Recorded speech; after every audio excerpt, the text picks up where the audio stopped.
Welcome smart learners, this is Vidushi Sharma. और आज मैं आपके साथ आपका बहुत इंपॉर्टेंट टॉपिक आपके सिलेबस का डिस्कस करूंगी, ईमेल। ईमेल क्या है? जैसे आप सब जानते हैं, email stands for electronic mail. ये मैसेज सेंड और रिसीव करने में एक फीचर है जो मैसेज सेंड और रिसीव जिसके थ्रू हम करते हैं, और ईमेल एड्रेस के थ्रू करते हैं। और ईमेल एड्रेस जो है वो दो पार्ट्स में डिवाइड होता है, यूज़र नेम और डोमेन नेम। इसे पार्ट में डिवाइड करता है @ जो कि एक सेपरेटर का काम करता है। और @ से पहले जो लिखा जाता है डैट इज़ यूज़र नेम, और @ के बाद जो लिखा जाता है डैट इज़ डोमेन नेम। ठीक है। यूज़र नेम क्या करता है? यूज़र नेम आपको जो मेल सर्वर है, जो आपका मेल सर्वर है, उस पर आपको यूनिकली आइडेंटिफाई करता है। जैसे कि अगर आपने कभी ईमेल आईडी बनाई होगी और आप वहाँ पे अपनी यूज़र नेम सेलेक्ट करते हैं, तो वो आपको बताता है, अगर वो यूज़र नेम किसी ने ले रखा है पहले से, तो आपको वो कहता है कि ये सजेशंस हैं, इन सजेशंस में आप कुछ चूज़ कर लीजिए, क्योंकि ये यूज़र नेम पहले ही एग्जिस्ट हुआ है हमारे सिस्टम पे, हमारे सर्वर पे। तो यूज़र नेम ने क्या किया? आपको मेल सर्वर पे यूनिकली आइडेंटिफाई करवाने का काम किया।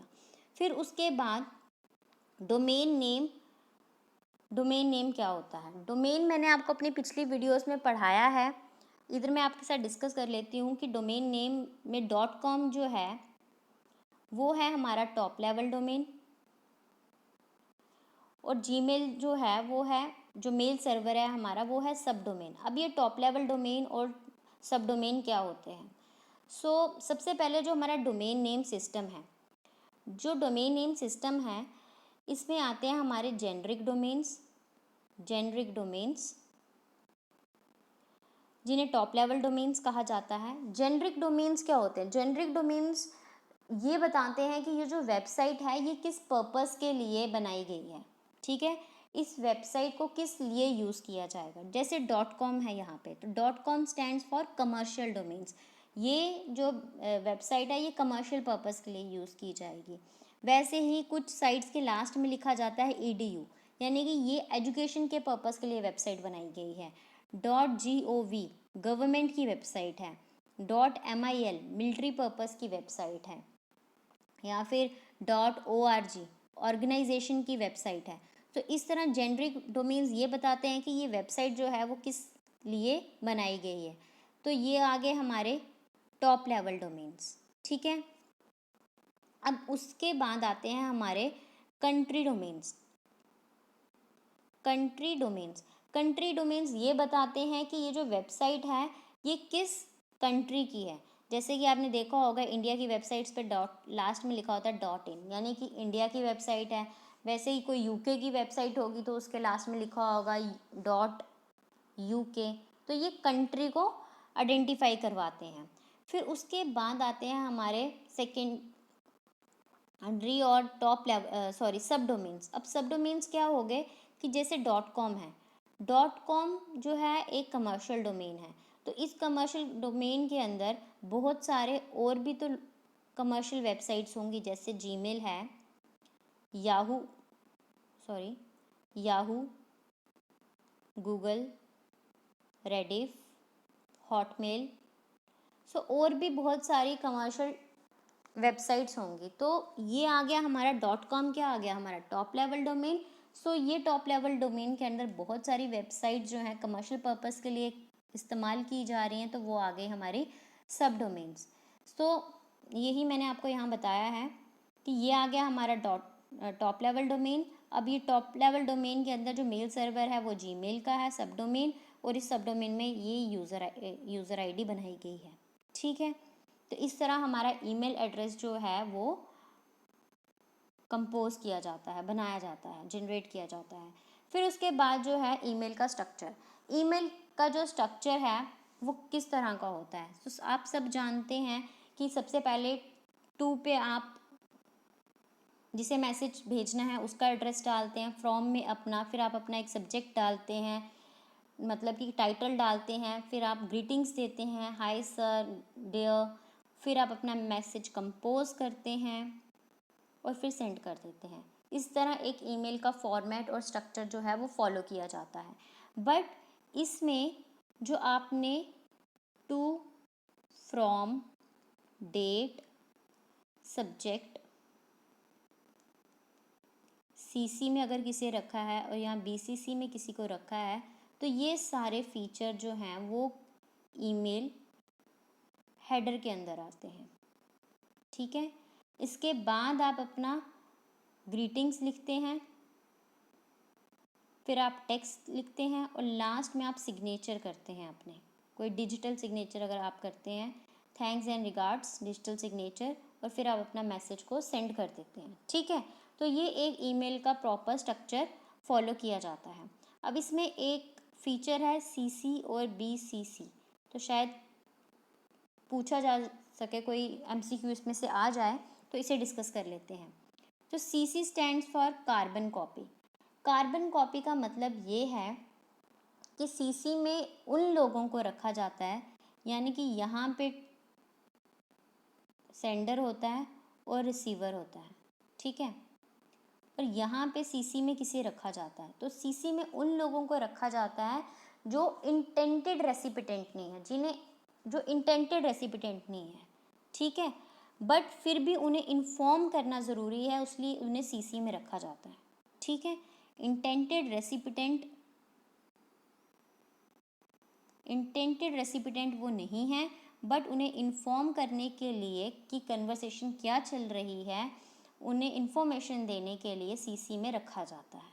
ठीक है, अब इसे आप इस तरह समझें कि सपोज आपकी कोई कंपनी है, ठीक है, और आप अपनी कंपनी में बॉस हैं। अब आपकी कंपनी में एक एचआर डिपार्टमेंट है और ये आपकी कंपनी का टेक्निकल डिपार्टमेंट है। आप बॉस हैं, इसलिए आपकी कंपनी में क्या चल रहा है आपको पता होना ज़रूरी है। तो एचआर डिपार्टमेंट को काम था टेक्निकल डिपार्टमेंट से, उसने मेल किया टेक्निकल डिपार्टमेंट को, यानी कि 2 में उसने किसका एड्रेस डाला, टेक्निकल डिपार्टमेंट का ईमेल का एड्रेस डाला। बट उसने सीसी में आपको इसलिए रखा कि जो टेक्निकल डिपार्टमेंट की एचआर डिपार्टमेंट की और एचआर डिपार्टमेंट की टेक्निकल डिपार्टमेंट से कन्वर्सेशन हो रही है वो आपको पता हो। क्यों? क्योंकि आप कंपनी के बॉस हैं, जो भी कन्वर्सेशन हो रही है उसमें आपको इन्फॉर्म करना ज़रूरी है। तो सीसी में उन लोगों को रखा जाता है जिन्हें इन्फॉर्म करना ज़रूरी है, यानी कि वो इंटेंटेड रेसिपिटेंट नहीं है। एक्चुअल मैसेज जो है वो टेक्निकल डिपार्टमेंट को जाना है, वो इंटेंटेड रेसिपिटेंट है, बट बॉस को इन्फॉर्म करना ज़रूरी है, तो इसलिए उन्हें सीसी में रखा जाता है। तो it include those recipient address whom we want to inform, कि जिन्हें हम इन्फॉर्म करना चाहते हैं, but they are not the actual message recipient, they are not the intended recipient. Okay, अब इसे आप एक तरह से और समझिए कि एक सेकंड एग्जांपल भी ले लेते हैं कि यहाँ पे सपोज अब आपका डिपार्टमेंट एचआर और ये रहे आप बॉस।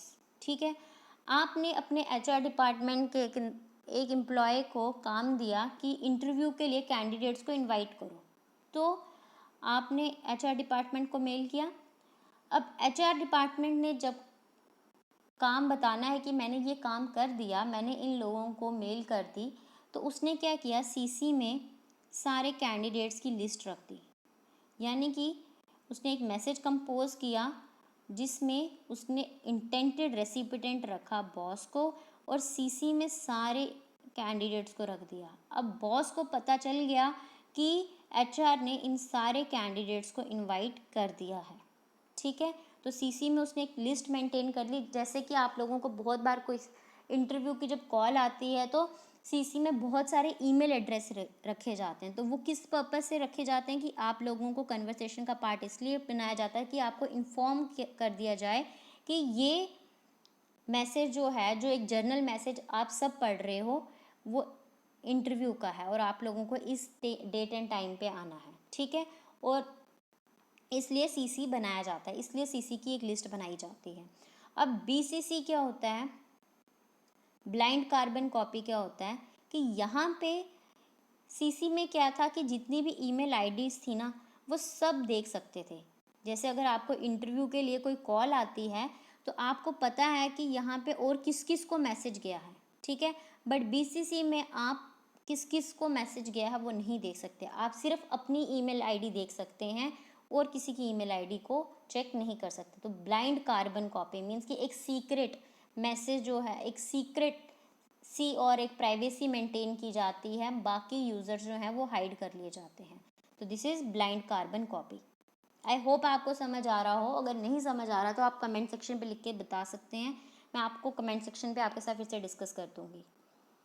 फिर उसके बाद आता है आर्किटेक्चर ऑफ ईमेल। जो ईमेल का आर्किटेक्चर है ना, वो 4 सिनेरियोज़ पे बेस है। यहाँ पे जो मैं आपके साथ अभी डिस्कस कर रही हूँ वो 4th सिनेरियो करूँगी, और पहले 3 सिनेरियोज़ जो हैं वो मैं आपके साथ लास्ट में डिस्कस करूँगी, क्योंकि इससे वीडियो थोड़ी शॉर्ट हो जाएगी, और आपको वैसे भी किसी भी कम्पिटिटिव में फर्स्ट 3 सिनेरियोज से कुछ नहीं पूछा जाएगा, क्योंकि 4th सिनेरियो एक ऐसा सिनेरियो है जिसमें सारे के सारे पहले तीनों को भी इनकॉर्पोरेट कर दिया गया है। सो 4th सिनेरियो का समझना बहुत इंपॉर्टेंट है पहले, तो हम इसी से शुरुआत करते हैं। तो आर्किटेक्चर में आप ये समझिए 4th सिनेरियो में कि ये सेंडर है और ये रिसीवर है। एलिस एक सेंडर है, बॉब एक रिसीवर है। एलिस ने एक मैसेज ईमेल भेजनी है, उसने एक प्रोग्राम की हेल्प ली जिस प्रोग्राम का नाम है यूज़र एजेंट। इसे आप नेक्स्ट स्लाइड में आराम से डिस्कस करूँगी मैं आपके साथ कि यूज़र एजेंट क्या होता है। अभी के लिए ये समझिए कि एलिस ने मैसेज कंपोज करना है, उस कंपोज करने के लिए उसने एक प्रोग्राम की हेल्प ली जिसे कहा गया यूज़र एजेंट। ठीक है, अब मैसेज कंपोज कर दिया, अब उसे सेंड भी तो करना है, ट्रांसपोर्ट भी तो करना है, तो उसने एक MTA मैसेज ट्रांसफ़र एजेंट की हेल्प ली। ठीक है, और लोकल एरिया नेटवर्क के थ्रू एक सर्वर पे डिस्पैच कर दी, एक सर्वर को सेंड कर दी। ठीक है, अब सर्वर ने ये दूसरे सर्वर को भेजनी है। ठीक है, तो उसने इंटरनेट के थ्रू दूसरे सर्वर को ये मैसेज भेज दिया। अब दूसरे सर्वर के पास जब ये मैसेज गया तो वहाँ पे भी एक मैसेज एक्सेस एजेंट रहेगा, और मैसेज एक्सेस एजेंट क्या करेगा, उस मैसेज को लोकल एरिया नेटवर्क के थ्रू बॉब तक पहुंचा देगा। ठीक है, अब यहाँ पे समझने वाली बात ये थी सबसे ज़्यादा इम्पोर्टेंट कि जो सेंडर की साइड का सर्वर रहेगा, जो सेंडर की साइड का सर्वर है उसमें MTA क्लाइंट और MTA सर्वर के फीचर रहेंगे। ठीक है, वो कौन सी सर्विस प्रोवाइड करेंगे, वो MTA क्लाइंट और MTA सर्वर की सर्विस प्रोवाइड करेंगे। और जो रिसीवर का सर्वर है, और जो रिसीवर का मेल सर्वर है, उसमें एक रहेगी MTA सर्वर की सर्विस और एक रहेगी मैसेज एक्सेस एजेंट की सर्विस। अब वो क्यों रहेगी, क्योंकि यहाँ पे जो सेंडर है वो क्या कर रहा है, वो मैसेज भेज रहा है। तो मैसेज भेजने वाला क्या है, जो रिक्वेस्ट भेजता है वो क्लाइंट है, तो वो क्लाइंट की सर्विस रखेगा अपने पास, और भेजनी है उसने आगे भी किसी को, तो यानी कि अब उसने यहाँ से यहाँ पे भेजनी है तो उसके पास इसलिए क्लाइंट की सर्विस रही। अब यहाँ पे जो रिसीवर है इसने मैसेज भेजना नहीं है, इसने मैसेज रिसीव करना है सिर्फ, तो इसके पास रिसीवर की सर्विस रहेगी, और ये फिर आगे एक एक्सेस एजेंट को मैसेज भेज देगा और वो लोकल एरिया नेटवर्क पे मैसेज को बॉब तक पहुंचा देगा। तो यही मैंने आपके साथ यहाँ डिस्कस किया है। एक बार फिर से इसका क्विक रिकैप देख लेते हैं। सबसे पहले एलिस ने एक यूज़र एजेंट की हेल्प से मैसेज को कंपोज किया, एक MTA क्लाइंट की हेल्प से मैसेज को ट्रांसपोर्ट किया सर्वर के ऊपर। सर्वर के पास भी MTA क्लाइंट और MTA सर्वर रहेगा। क्यों रहेगा, क्योंकि एलिस जो है वो एक रिक्वेस्ट भेज रहा है, एक सर्विस के लिए रिक्वेस्ट भेज रहा है, एक मैसेज को सेंड कर रहा है, तो इसलिए उसके सर्वर पे MTA क्लाइंट और MTA सर्वर रहेगा। यहाँ से इस MTA क्लाइंट ने क्या किया, रिक्वेस्ट को भेजा, किस पे भेजा, MTA सर्वर पे भेजा। अब इस सर्वर ने रिक्वेस्ट आगे की सर्वर को भेजनी है, तो इसके पास MTA क्लाइंट की सर्विस जो है वो स्टार्ट हो जाएगी, और वो सर्विस चली जाएगी इंटरनेट की हेल्प के थ्रू MTA सर्वर के पास, इस मेल सर्वर पे। अब इस मेल सर्वर पे एक MAA सर्वर करके एक फीचर है, एक सर्विस है। ये सर्विस क्या करेगी, इस सर्विस की हेल्प से लोकल एरिया नेटवर्क के थ्रू बॉब तक मैसेज पहुंच जाएगा। तो ये था architecture of email. I hope आपको समझ आया हो। इसे आपको ज़्यादा बेटर वे में आगे से शायद आगे की स्लाइड्स में समझ आ जाएगा। तो सबसे पहले डिस्कस करते हैं यूज़र एजेंट। यूज़र एजेंट क्या है? एक ऐसा सॉफ्टवेयर पैकेज है जो मैसेज को कंपोज, रीड, रिप्लाई, फॉरवर्ड करने में हेल्प करता है। तो यूज़र एजेंट एक ऐसा सॉफ्टवेयर है जो मैसेज को कंपोज, रीड, रिप्लाई, फॉरवर्ड और मेल बॉक्स को हैंडल करने पे हेल्प करता है। यानी कि जो आपने ईमेल को कंपोज किया या आपको रीड कर रहे हो, अपनी ईमेल का रिप्लाई कर रहे हो या उसे फॉरवर्ड कर रहे हो, आउटबॉक्स में आपकी ईमेल है, तो ऐसे सारे फीचर्स जो हैं वो कौन प्रोवाइड करता है? एक सॉफ्टवेयर प्रोवाइड करता है जिसे कहा जाता है यूज़र एजेंट। यही आपकी पिछली स्लाइड में था कि एलिस ने जो मैसेज था वो किसी यूज़र एजेंट की हेल्प से कंपोज किया, यानी कि एक सॉफ्टवेयर की हेल्प से उसने एक मैसेज को कंपोज किया, रिप्लाई किया या फॉरवर्ड किया और फिर भेज दिया। फिर उसके बाद आता है message transfer agent. Message transfer agent क्या है? To send a mail a system must have a client MTA. एक मैसेज को भेजने के लिए जो सिस्टम है उसके पास एक क्लाइंट एमटीए होना चाहिए, क्योंकि उसने क्या करना है, जो एक सिस्टम है उसने एक मैसेज को भेजना है तो उसके पास एक क्लाइंट एमटीए होना चाहिए। और the client MTA and to receive the mail a system must have a server MTA. तो जिसने मैसेज को रिसीव करना है, यानी कि सर्वर ने मैसेज रिसीव करना है, तो उसके पास एक एमटीए सर्वर होना चाहिए, एक एमटीए सर्विस होनी चाहिए। And the former protocol that defines the MTA client and server in the internet is called Simple Mail Transfer Protocol. So आप जिसकी हेल्प से, जिस एजेंट की हेल्प से मैसेज को ट्रांसफ़र कर रहे थे, ट्रांसपोर्ट कर रहे थे, डिलीवर कर रहे थे, वो कुछ नहीं बल्कि एक प्रोटोकॉल था। यानी कि मैसेज ट्रांसफ़र एजेंट क्या है? एक सिंपल मेल ट्रांसफ़र प्रोटोकॉल है। ठीक है, इस प्रोटोकॉल की वजह से आपने क्या किया, लोकल एरिया नेटवर्क पे मैसेज को भेजा। फिर इस लोकल एरिया नेटवर्क पे जब ये मैसेज के थ्रू एक मेल सर्वर पे आ गया, तो इस मेल सर्वर ने फिर एक एसएमटीपी के थ्रू इंटरनेट पे होते हुए एक मेल सर्वर पे मैसेज भेज दिया। ठीक है, यही यहाँ पे बताया गया है कि एक सेंडर ने एसएमटीपी प्रोटोकॉल का यूज़ किया, जो कुछ नहीं बल्कि एक एमटीए क्लाइंट है। अगर आप पिछली स्लाइड देखें तो यहाँ पे एलिस के पास क्या था? एक एमटीए क्लाइंट था। ये एमटीए क्लाइंट कुछ नहीं बल्कि एसएमटीपी प्रोटोकॉल है। ठीक है, फिर उसके बाद एसएमटीपी प्रोटोकॉल से हेल्प से उसने मैसेज को डिलीवर किया मेल सर्वर के ऊपर। ठीक है, और मेल सर्वर पे जब मैसेज आ गया तो उससे फिर वो इंटरनेट पे जाना है, इंटरनेट के होते हुए उसको दूसरे मेल सर्वर पे जाना है। तो यहाँ पे भी सिंपल मेल ट्रांसफ़र प्रोटोकॉल क्या करेगा, यहाँ से मैसेज जो यहाँ जाना है उसको ट्रांसपोर्ट और डिलीवर करने पे हेल्प करेगा। तो यही यहाँ पे बताया गया था। अगर आप ध्यान से देखें, मैं आपके लिए इरेज कर देती हूँ कि यहाँ पे जो एलिस था उसके पास एक एमटीए क्लाइंट था, यानी कि एक क्लाइंट का मतलब है यहाँ पे उसके पास सिंपल मेल ट्रांसफ़र प्रोटोकॉल था, जिसकी इस प्रोटोकॉल ने क्या किया, लोकल एरिया नेटवर्क की हेल्प से मैसेज को सर्वर तक पहुँचा दिया, एलिस के सर्वर तक पहुँचा दिया। अब एलिस ने क्या किया, एलिस के सर्वर पे, क्योंकि ये क्लाइंट है तो सर्वर पे कौन सी सर्विस देगा, सर्वर देगा। तो एमटीएस सर्वर के पास रिक्वेस्ट गई। अब एमटीएस सर्वर ने आगे जो मैसेज है वो इस सर्वर को पहुंचाना है, तो यहाँ पे इसके पास एक एमटीए क्लाइंट रहेगा। ये एमटीए क्लाइंट क्या है? एक सिंपल मेल ट्रांसफ़र प्रोटोकॉल है। यहाँ पे फिर एक सिंपल मेल ट्रांसफ़र प्रोटोकॉल आया पिक्चर में और उसने इंटरनेट के थ्रू यहाँ पे सर्वर को मैसेज भेज दिया। ठीक है, यही यहाँ पे बताया गया है कि सिंपल मेल ट्रांसफ़र प्रोटोकॉल ने यहाँ पे मैसेज इंटरनेट की हेल्प से दूसरे मेल सर्वर को प्रोवाइड कर दिया और यहाँ पे लोकल एरिया नेटवर्क के होते हुए यहाँ रिसीवर तक मैसेज पहुँच गया।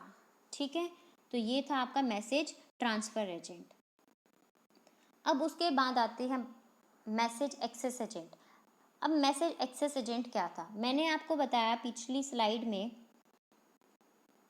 कि यहाँ पे जो सेंडर था उसके सर्वर के बीच में दो सर्विस रहेंगी, एक रहेंगी एमटीएस सर्वर की, एक रहेगी एमटीएस क्लाइंट की, और जो रिसीवर है उसके पास रहेंगी सिर्फ एमटीएस सर्वर की और रहेगी मैसेज एक्सेस एजेंट की, मैसेज एक्सेस एजेंट की। तो ये मैसेज एक्सेस एजेंट है क्या? ये कुछ भी नहीं, जैसे मैसेज ट्रांसफ़र एजेंट क्या था, एसएमटीपी प्रोटोकॉल था, वैसे ही मैसेज एक्सेस एजेंट पीओपी और आईएमएपी प्रोटोकॉल होते हैं, पोस्ट ऑफिस प्रोटोकॉल और इंटरनेट मेल एक्सेस प्रोटोकॉल। अब ये प्रोटोकॉल क्या करते हैं? जिस तरह एसएमटीपी ने मैसेज को पुश किया सर्वर पे, वो एक पुश प्रोटोकॉल है, उसने क्या किया, मैसेज को पुश किया सर्वर पे। अब जब सर्वर पे मैसेज आ गया तो उससे फेच भी तो करना है, उससे पुल भी तो करना है, तो उस मैसेज को पुल करने का काम पॉप और आईएमएपी करते हैं। मैसेज एक्सेस प्रोटोकॉल मीन्स कि ऐसे प्रोटोकॉल जो मैसेज को एक्सेस करते हैं, पुल करते हैं या फेच करते हैं। तो यही काम जो है वो मैसेज एक्सेस एजेंट करते हैं। यही यहाँ पे बताया गया था कि जब यहाँ पे मैसेज पहुँच गया तो वो मैसेज एक्सेस एजेंट के पास गया। मैसेज एक्सेस एजेंट क्या करेगा, मैसेज को बॉब तक पहुँचाएगा, और बॉब के पास कैसे जाएगा, वो पॉप और आईएमएपी के थ्रू। यहाँ पे मैसेज एक्सेस एजेंट के पास प्रोटोकॉल्स रहेंगे आईएमपी और पॉप, जिससे मैसेज को फेच किया जा सकता है, पुल किया जा सकता है और बॉब तक पहुंचाया जा सकता है।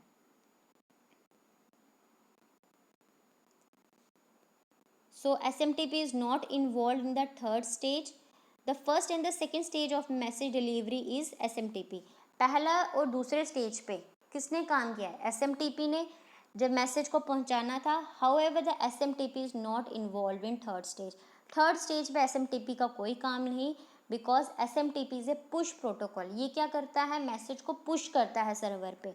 बट अब मैसेज को जब सर्वर पे पुश कर दिया तो उसको फेच भी तो करना है, तो उसको एक्सेस करने के लिए the client must pull the message from the server.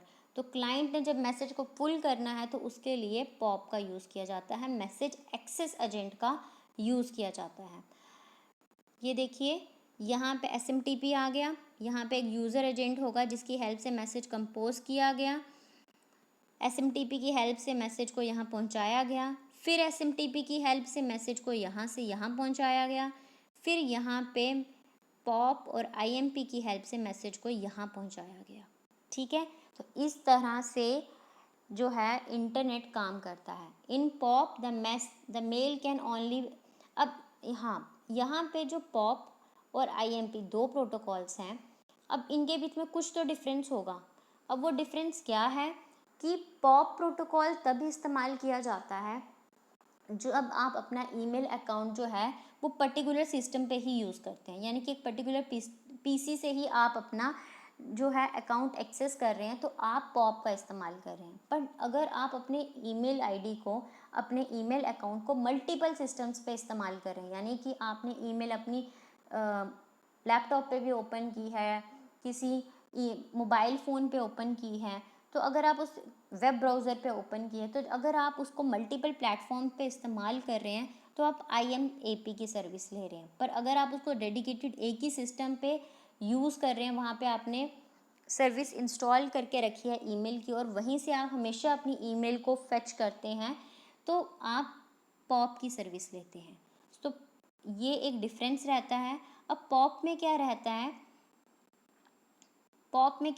है, कि पॉप में मैसेज को पहले डाउनलोड किया जाता है, यानी कि पॉप क्या करेगा, पहले आपकी ईमेल्स को डाउनलोड करेगा और फिर आप वो ईमेल्स को रीड कर सकते हैं। पर IMP पे ऐसा नहीं होता। IMP पे पार्शली वो ईमेल्स को ओपन कर लेता है, यानी कि अगर आपने देखा होगा कोई ईमेल अटैचमेंट अगर ओपन आप करते हैं तो आपको पार्शली उसके हेडर्स दिखना शुरू हो जाते हैं, आप थोड़ा सा वो रीड कर पाते हैं, तो वो क्या है, वो IMAP की सर्विस है। पॉप में ऐसा नहीं है। पॉप में पहले आप ईमेल को डाउनलोड करेंगे मेल सर्वर से, फिर आप उसको ओपन कर सकते हैं, पर IMP पे ऐसा नहीं है। In POP the mail can only assist from a single device at a time. सिर्फ एट ए टाइम एक ही डिवाइस से आप जो है ईमेल को ओपन कर सकते हैं। IMP can be assessed across multiple devices. IMP जो है मल्टीपल डिवाइसेस पे ओपन हो सकता है। In POP to read the mail it has to be downloaded on the local system. POP में मेल को डाउनलोड करके ही उसे ओपन किया जाता है, बल्कि IMP पे the mail content can be read partially before downloading. तो पार्शली उसको रीड किया जा सकता है। उसके अलावा IMP कैन क्रिएट, डिलीट और rename the mail boxes on the mail server, और पॉप ऐसा कोई भी फीचर प्रोवाइड नहीं करता। तो ये था हमारा फोर्थ सिनेरियो, जिसके ऊपर हमारा आर्किटेक्चर जो आज का है ईमेल का वो बेस करता है। अब मैंने स्टार्टिंग में बात की थी कि ईमेल जो है फोर्थ सिनेरियोस पे था, और मैंने आपके साथ सिर्फ लास्ट डिस्कस किया है। तो पहले 3 का क्विक समरी मैं आपको देना चाहूँगी, क्योंकि अगर आपको लास्ट समझ आ गया है तो आपको पहले 3 बड़े आराम से समझ आ जाएंगे। तो फर्स्ट सिनेरियो जो था, फर्स्ट सिनेरियो में क्या था, हमारे पास ये सेंडर था, ये रिसीवर था। अब सेंडर और रिसीवर के बीच में एक डेडिकेटेड शेयर्ड सिस्टम रहता था, और ये दोनों इसके साथ डायरेक्टली कनेक्टेड थे। तो अगर सेंडर ने कोई मैसेज भेजना है रिसीवर को, तो सेंडर क्या करता था, शेयर्ड सिस्टम में वो मैसेज भेजता था, और यहाँ से रिसीवर इस शेयर्ड सिस्टम से इस मैसेज को एक्सेस करता था। और ये जो शेयर्ड सिस्टम है ये एडमिनिस्ट्रेटर के कंट्रोल में रहता था, यानी कि जितना भी जो मेल्स को एक्सचेंज किया जा रहा है वो एक डेडिकेटेड एडमिनिस्ट्रेटर के कंट्रोल में रहता था। ठीक है, तो ये था फर्स्ट सिनेरियो, जिसमें एक सेंडर था, एक रिसीवर था, दोनों डायरेक्टली कनेक्टेड थे शेयर्ड सिस्टम से, और ये शेयर्ड सिस्टम जो था एक एडमिनिस्ट्रेटर के कंट्रोल में रहता था। अब उसके बाद थोड़ी एडवांसमेंट हुई, इम्प्रूवमेंट आई, और सेकंड सिनेरियो इन्वेंट हुआ। अब सेकंड सिनेरियो में क्या किया गया, ये सेंडर है, ये रिसीवर है, और इन दोनों के अपने अपने सर्वर हैं। ठीक है, और यहाँ पे भी आपका यूज़र एजेंट आ जाएगा, यहाँ यूज़र एजेंट आ जाएगा। फर्स्ट सिनेरियो में भी यूज़र एजेंट दोनों के पास था, क्योंकि मेल तो कंपोज करनी है ना। सो यहाँ पे वहाँ पे भी यूज़र एजेंट था, पर वहाँ पे कोई MTA नहीं था। फर्स्ट सिनेरियो में UA था, पर MTA नहीं था। सेकंड सिनेरियो में UA है और MTA भी है। ठीक है, यहाँ से इस सर्वर को मैसेज भेजना है, और किसकी हेल्प से भेजेगा, इंटरनेट की हेल्प से। यही आपने यहाँ देखा कि यहाँ से मैसेज इस मेल सर्वर पे जा रहा है with the help of internet, इस सर्वर के ऊपर। ठीक है, तो यही यहाँ पे हो रहा है कि सेंडर के पास अपना सर्वर है, यहाँ रिसीवर के पास भी सर्वर है, दोनों सर्वर जो हैं इंटरनेट से कनेक्टेड हैं। ठीक है, बट यहाँ पे क्या है, सेंडर जो है सर्वर से लोकल एरिया नेटवर्क और वाइड एरिया नेटवर्क के थ्रू कनेक्टेड है। ठीक है, और पर यहाँ पे जो सेंडर है वो सर्वर के साथ डायरेक्टली कनेक्टेड होते हैं। यहाँ पे भी जो सर्वर हैं वो रिसीवर के साथ डायरेक्टली कनेक्टेड होते हैं, उनके बीच में कोई लोकल एरिया नेटवर्क नहीं होते। बाकी ईमेल को वैसे ही सेंड किया जाता है, बट यहाँ पे कोई डेडिकेटेड जो है लोकल एरिया नेटवर्क्स इन दोनों के बीच में नहीं होते, ये डायरेक्टली कनेक्टेड होते हैं। यहाँ यूज़र एजेंट भी है, यहाँ MTA भी है, बट यहाँ पे डायरेक्ट कनेक्शन है। फिर उसके बाद हमारा थर्ड सिनेरियो आया। थर्ड सिनेरियो में क्या हुआ,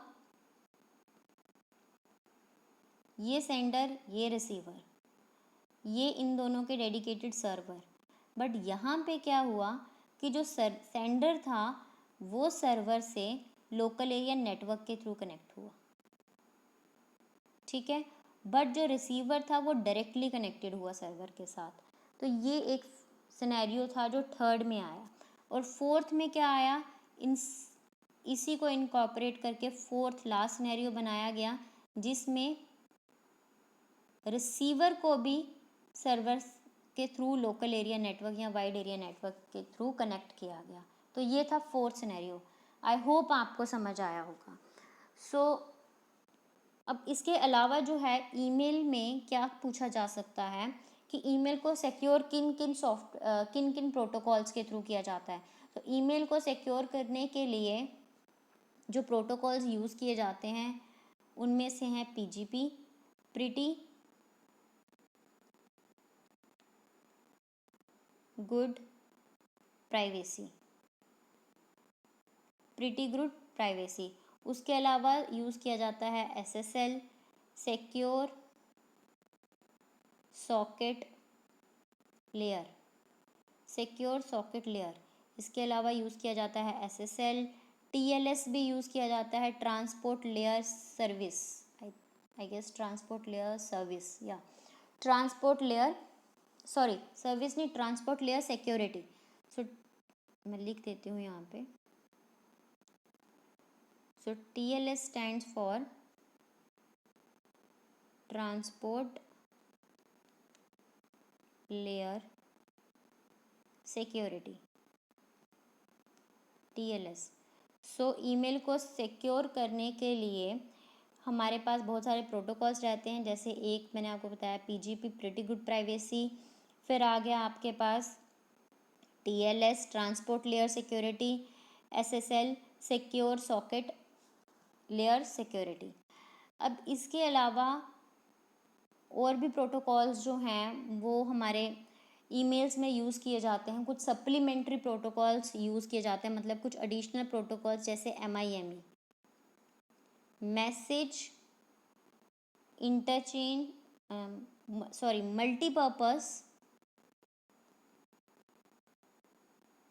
multipurpose internet message exchange, multipurpose internet message exchange. आप इसकी फुल फॉर्म कहीं से कंफर्म कर लीजिएगा, बट आई थिंक यही है। सो MIME में क्या होता है, ये एक सप्लीमेंट्री प्रोटोकॉल है। अब ये प्रोटोकॉल क्या करता है कि सपोज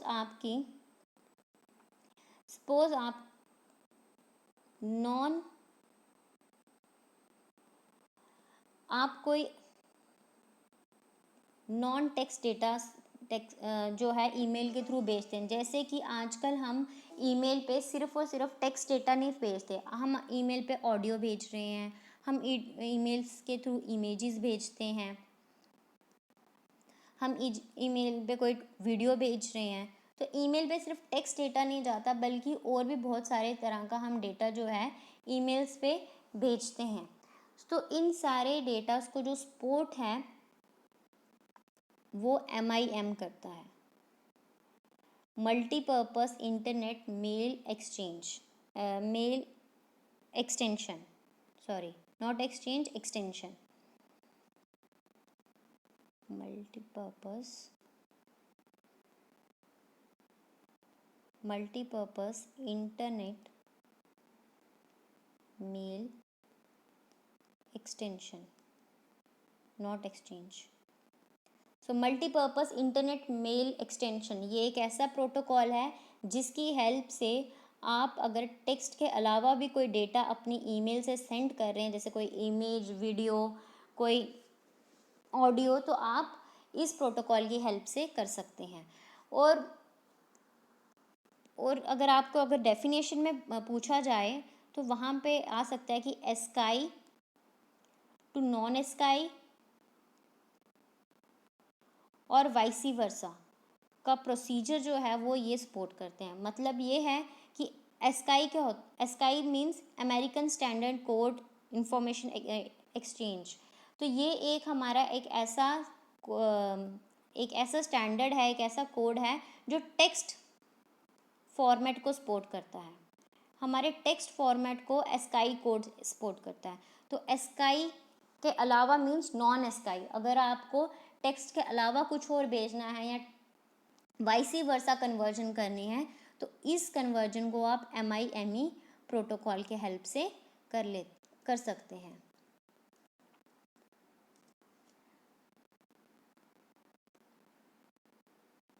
सो ये था MIME प्रोटोकॉल।